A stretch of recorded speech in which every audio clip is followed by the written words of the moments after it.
Strength does not come from physical capacity. It comes from an indomitable will. These powerful words by Mahatma Gandhi stand as a beacon for millions across the world who face adversity, struggle, and challenges. In an age obsessed with appearances and physical dominance, Gandhi reminds us that the truest, most transformative form of strength lies not in our muscles, but in our mind and spirit. This article takes you on a profound journey through the dimensions of Gandhi's quote. Its philosophical roots, practical relevance, psychological depth, and historical embodiment, while also illuminating how this principle can transform our personal and collective lives today. Chapter 1. Understanding the quote in Gandhi's context. Gandhi, a frail man by physical standards, led a mass movement that brought the British Empire to its knees. His strength lay in his moral authority, his discipline, and above all, his unwavering willpower. To understand this quote, we must first understand Gandhi's life.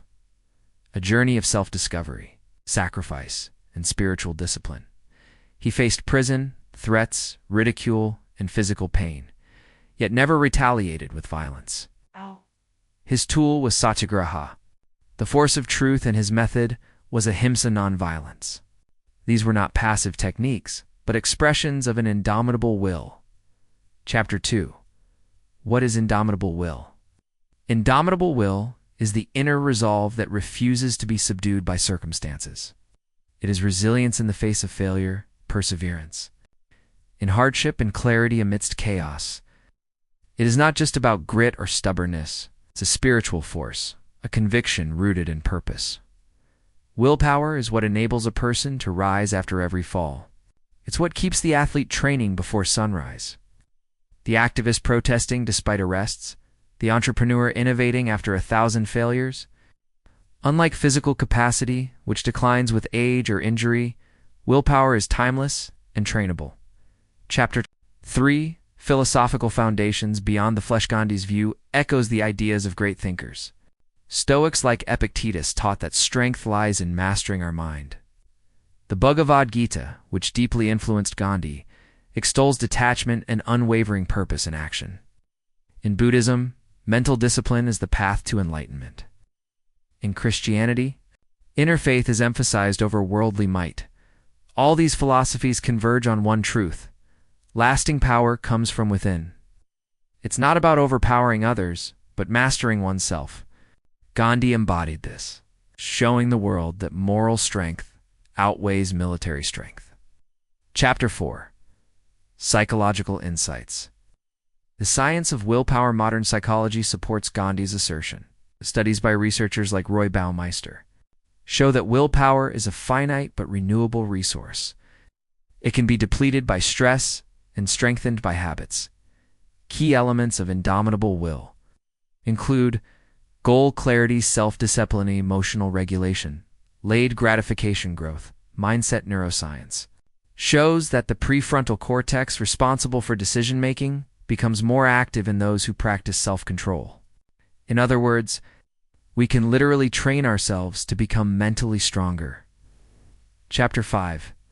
Historical examples of indomitable will. Nelson Mandela, imprisoned for 27 years, emerged without bitterness and led South Africa to reconciliation. Helen Keller, born blind and deaf, became a symbol of triumph over adversity through sheer will.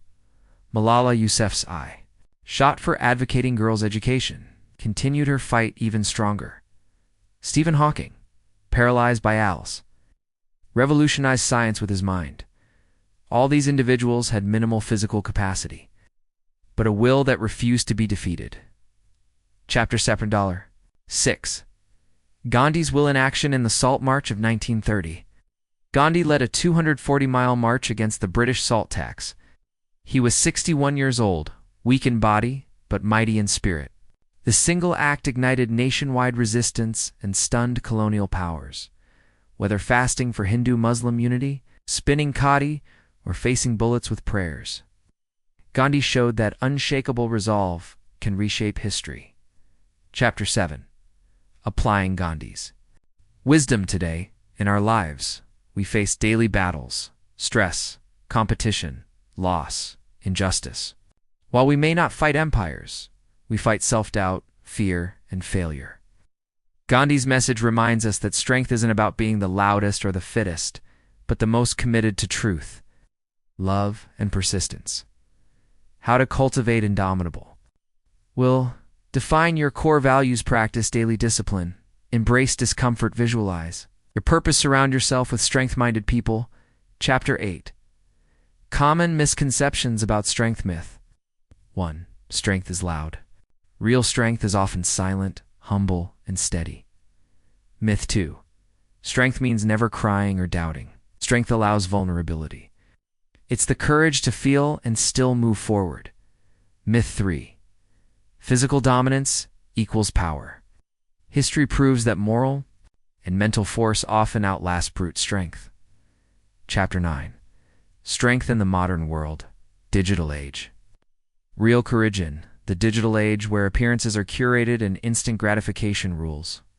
Cultivating true strength is more crucial than ever. Resisting peer pressure, standing for justice online, building focus in a distracted world, all require inner power. We can channel Gandhi's wisdom into digital minimalism, mindful activism, mental health awareness, resilience in the gig economy. Chapter 10. Conclusion. The legacy of an indomitable will. Mahatma Gandhi redefined power. His life teaches us that even the weakest body with the strongest will can change the world.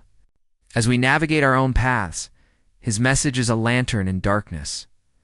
You don't need to be physically mighty. You need to be spiritually unbreakable. Let us carry this legacy forward, not just in thought, but in action. Let us build a world where the strength of will leads us to justice, peace, and truth. Strength does not come from physical capacity. It comes from an indomitable will. Mahatma Gandhi.